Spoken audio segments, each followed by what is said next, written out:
मित्रांनो, तुमच्या घरामध्ये तुमच्या घरातलं वातावरण आनंदी आहे का तणावातलं आहे हे एका गोष्टीमुळे लगेच समजून येतं. कोणती गोष्ट आहे माहित आहे? व्हिडिओ शेवटपर्यंत पहा.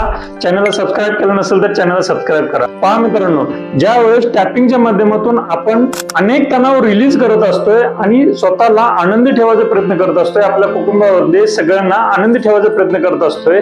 हे करत असताना जर तुम्ही ज्या ठिकाणावरून पैसे कमवताय, कामाच्या ठिकाणावरून पैसे कमवतात, तर त्या कामाच्या ठिकाणचं वातावरण, ते काम तुम्हाला जर आवडत नसेल तर हा तणाव जो टॅपिंग करून रिलीज करताय ना तुम्ही, त्याला एका लेवल पर्यंत मर्यादा असते. त्या मर्यादेच्या पुढे तो तणाव रिलीज होत नाहीये जोपर्यंत तुम्ही आवडीचं काम करत नाही तोपर्यंत.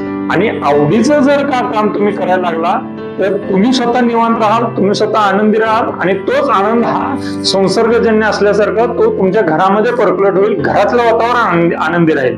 पण आवडीचं काम एवढं सोपं नाही की लगेच भेटलं. असं नाही होणार की आपण शॉपिंग मधून एखादी वस्तू सहज विकत आणतो, तसं नाहीये आवडीच्या कामाबद्दल. ती एक साधना आहे, ती एक मेहनत आहे. आपलं बुक आहे, ते बुक रेफर करा. अधिक माहितीसाठी या नंबरवरती संपर्क करा. आपण कोचिंगच्या माध्यमातून हे आवडीचं काम कसं शोधायचं यासाठी मदत करत असतो. थँक्यू.